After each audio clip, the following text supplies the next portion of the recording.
What's going on, everybody? It is Brendan. Welcome back to Dad Planet. So every now and then I get really bored with actually, I'm always bored with myself. I get bored with my bolos. I get bored with the items that I sell. I get bored with the items that I source. The exception of the week that I'm about to show you. It's actually a 10-day period of this What Sold on eBay video. It covers March 22nd through the 31st, but a lot of really interesting things that I'm excited to bring to you because sometimes I feel like it's the same old, same old. Well, not in this one. So I'm gonna feature 15 of the items that I sold that week. Then I'm gonna show you how I performed sales-wise for the entire month of March as we get caught up and we move into April's sales and all of the hauls that I have coming up for you folks. So this is a really interesting one. I hope you enjoy it. Let's get into the video.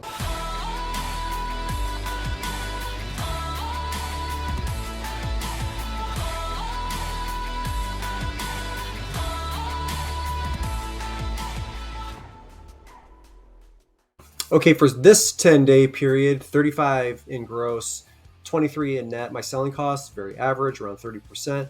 My average sales price, $58, and I sold 61 items, all fixed price, no auctions. And now here's how I did for the entire month of March. I was hit with tons of returns yet again, so that's become an issue.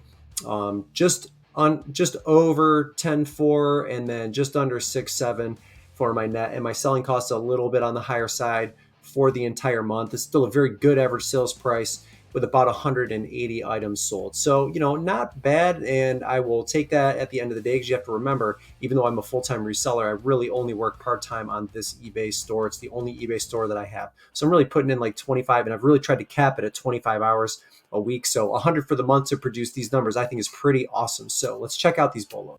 Okay, so this first item is kind of huge, right? It's the Teenage Mutant Ninja Turtles Epic Sewer Layer. If you're not afraid to break these things down and ship them, this is a $200 bill basically every time you source it. If you don't do it by auction, you don't do local pickup. So I was able to get $250 for this one because it had a bunch of pieces and parts with it. But again, you can break it down and make it easier to ship. When you find the right buyer, they'll basically pay whatever price to get the item that they want. So not only did I sell this for $250, this buyer is $377 all in after shipping and tax, because it was over $100 to get it from Ohio to California. So I found this on Facebook Marketplace. I only paid $30 for it. I have since sourced another one that I paid $20 for that doesn't have all of the accessories, but it's the same exact thing. So this was a great, great, great sale. And again, $200 is probably what I'm going to price the one that I currently have at. And if you're not afraid to break this down and get it shipped and maybe even ship it a long distance, you're going to get $200 each time.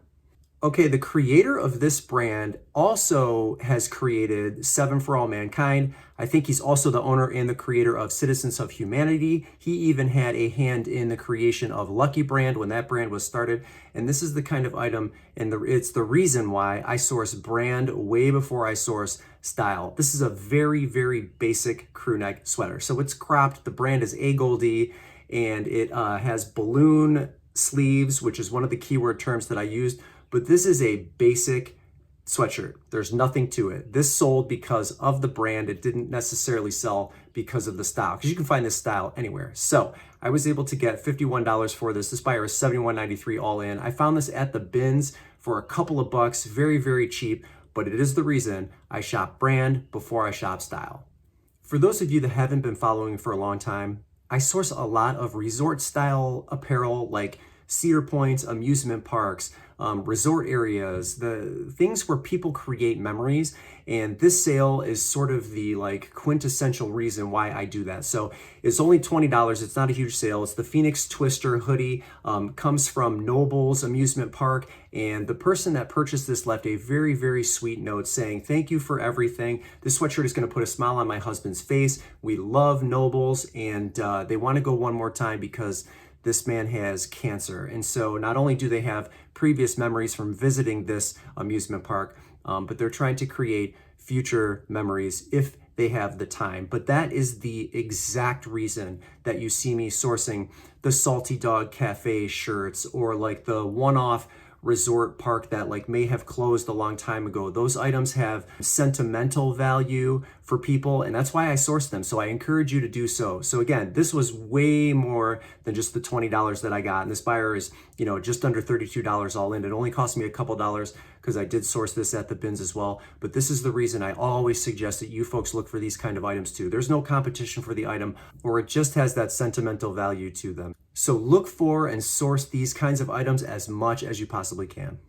All right, the lead singer for the band Tool is named Maynard James Keenan. Now, he's the lead singer of the band Tool. He also has another band called Pussifer, and he also owns Caduceus Cellars, which is a winery in Jerome, Arizona, the city that he lives in. Now, if you look at this shirt, it's very unassuming, but having been a huge fan of his, not only his music, but his wine business as well, I was familiar with the logo and the design. This is one of the earliest Caduceus Cellars designs that was ever put on a shirt, and Maynard has worn this one himself. So when I saw it, I knew right away what I had. It only cost me $3 at a Goodwill, and I priced it at $129.99 because really, if you know, you know. Maynard has a huge following, Tool has a huge following, and so it was just a matter of time before this one sold. So I ended up getting $133.98 after shipping and tax, and I believe the buyer left me positive feedback. This was really an amazing find for sort of a smaller subset of Maynard's fans, but I knew it when I saw it. So if you happen to see any Merkin Vineyards or Caduceus Cellars apparel, grab it because you're gonna have a major bolo on your hands. For those of you that don't know who Deborah Schock is, she's like a holiday folk artist, and she just creates these really whimsical, like very cute folk pieces. And I believe, I can't remember exactly, I think it's Hop Hop Jingle Boo is the name of her company, which like encompasses all of her favorite holidays. And this is one of the figures that she sells through the Bethany Lowe Designs company. So this is like a little gothy girl, and I had seen a couple of previous sales in the $75 range, so that's where I priced her at, and that's what it sold for. I took $75 for this. The buyer is $86.88 all in, and they cost me around $8 to $9. I bought this on an auction. I bought like 8 or 9 of her figures for around $90. So this cost me about $8 or $9. It's not the only figure that you will see, although it is the only holiday, or so, excuse me, it is the only Halloween one that you're going to see in this video. But if you can familiarize yourself with her style and design, you're going to make great money because these things sell for a very high dollar amount. She can only make a limited supply. And when they run out, when she sells out, the demand increases, and along with that, the price increases too. So this was a fantastic sale. Keep your eye out for Deborah Schock, Bethany Lowe figures. I'm really starting to like North Face as a footwear brand. I think they get killed when it comes to the Cools of the world, or even Patagonia when we're talking about the apparel, as I'm wearing a North Face hoodie right now. Some of the stuff is well made, but swiping it with a very broad brush, I think some of the other brands hold up a little better in the apparel category for the most part. Their shoes, however, are really, really durable, and I'm starting to see more and more of them. I'm starting to source more and more, and I'm starting to sell more and more of them. So this is the Ultra 110 Gore-Tex shoe. I got full price for this, $49.69. I believe I also found these at the bin, so it probably cost me around $3, but where I will pass up on a good number of North Face tops and like jackets, I source way more of the shoes, and I'm starting to, again, sell through them more and more. And so I'm passing that knowledge along to you. If you find North Face shoes, not every one of them is going to be a home run. This one is a very clear item to be on the lookout for. It has a very consistent sell-through rate, so keep your eye out for this. But North Face footwear in general, if you're seeing it, run your comps. All right, another bag I found at the bins. I liked it. I probably undersold it a little bit at $32, but it's just a meal prep bag. Now, these bags, they're like shaped like the six-pack. It's where they get their name from, obviously, but they sometimes come with the like plastic containers with them as well. This, even though it is insulated on the interior, doesn't come with the plastic containers on the inside. That shouldn't deter anybody from sourcing these when you find them. So $2, $3, $4 at the bins because, again, it was relatively light, and this buyer is $46.76 all in after shipping and tax. I like these six-pack bags because I see them selling through pretty consistently, and I don't think like once you escape January where everybody is like trying to get into shape and all that, that there's a drop-off in sales for this brand. So continue to source it or look for it for the first time if you haven't already. It's so easy to spot.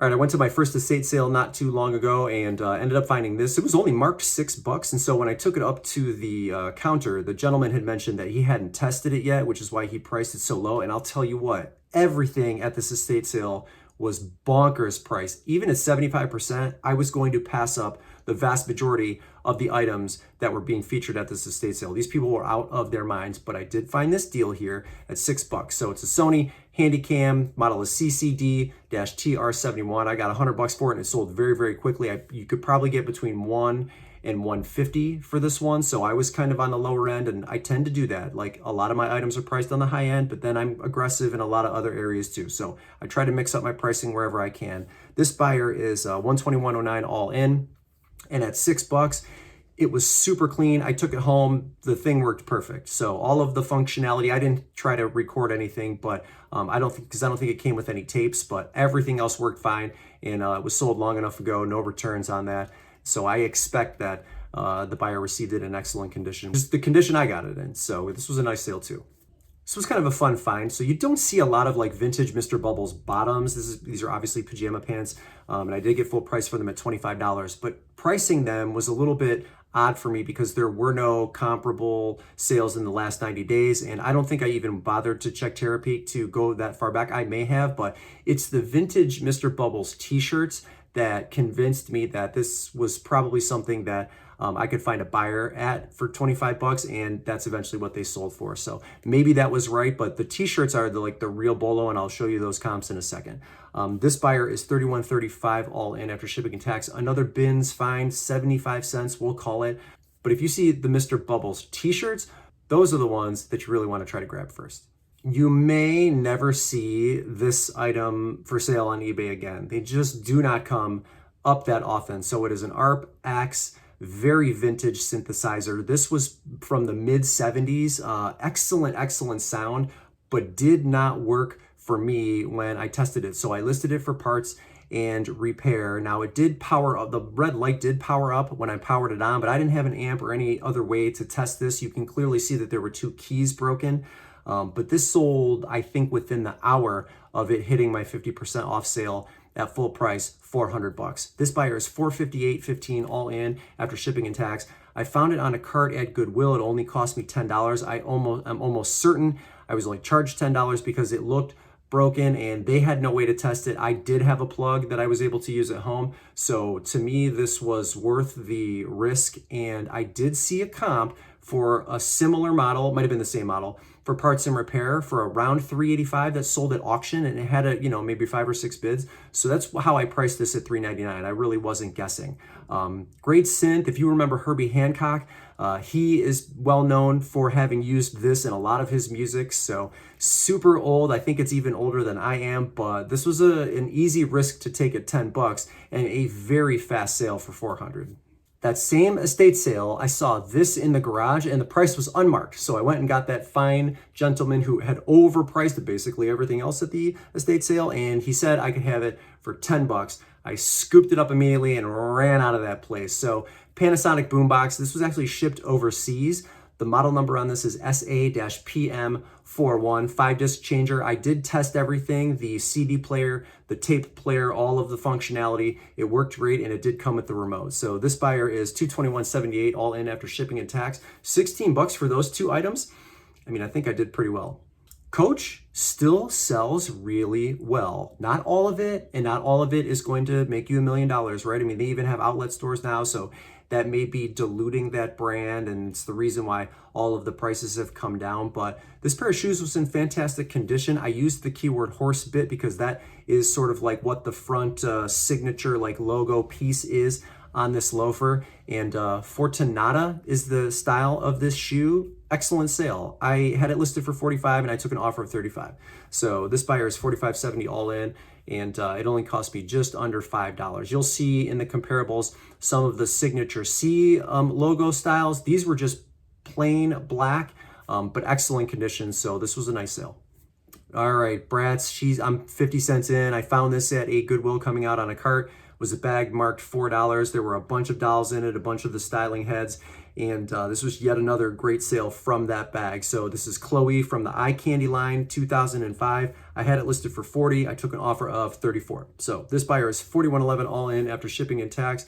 I still have a couple of those Bratz pieces to list. I just haven't gotten to them for whatever reason, but that bag produced a phenomenal amount of profit when it was all said and done. So she's a harder one to find, and I feel like the Eye Candy line for Bratz, Maybe they were sold more internationally, because I do see more international sales than I do domestic here in the US. So if you see the eye candy line, like maybe you can get a little bit more money. I don't know if it was sold overseas only. I'm not really sure, but I feel like you could price them a little bit higher if you find this particular line. So keep that in mind when you're sourcing Bratz dolls.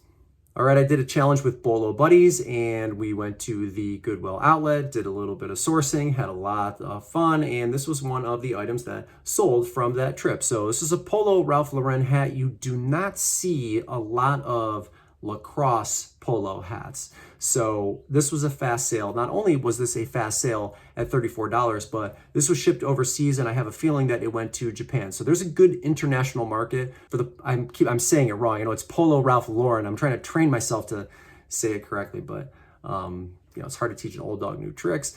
Anyway, you just don't see a lot of like lacrosse related items for Ralph Lauren apparel. So this buyer is $57.84 all in after shipping, tax, and customs, and it might have cost me 40 cents at that bins trip. We had tons of fun. I actually have a video coming up here where you're going to see a pretty interesting hat grail, and Bolo Buddies is going to be in that video as well. So look for that soon. And we are back finally with Deborah Schock, Bethany Lowe. She doesn't just do the Halloween stuff. This was a Valentine related figure, and I had this listed at $150, and I took an offer of $130 for this cute little fella right here. So this buyer is $146.34 all in after shipping and tax. Again, maybe $8 or $9. Really train your eye to look for her line of work and the Bethany Lowe designs. I think some of the stuff that she sells is sold exclusively through Bethany Lowe, but you wouldn't believe the prices you could get for some of those dolls. So 15 more in the books. I hope you enjoyed those. Hope everybody has their taxes done, or if you haven't had your taxes done, get that extension filed, but you got to move on it because today is the day. Thank you so much for tuning in. I have so many interesting bolos, items to be on the lookout for, to feature for you in my next haul video, so you're going to want to stay tuned for that. But hit the like button if you liked what you saw or you learned something, and then always consider becoming a member of the Dad Planet family by subscribing and hitting the bell notification icon so that you know every time I upload to YouTube. But that's it. That's all I have for you. Brendan here, Dad Planet. Thanks again, and we'll see you in the next video.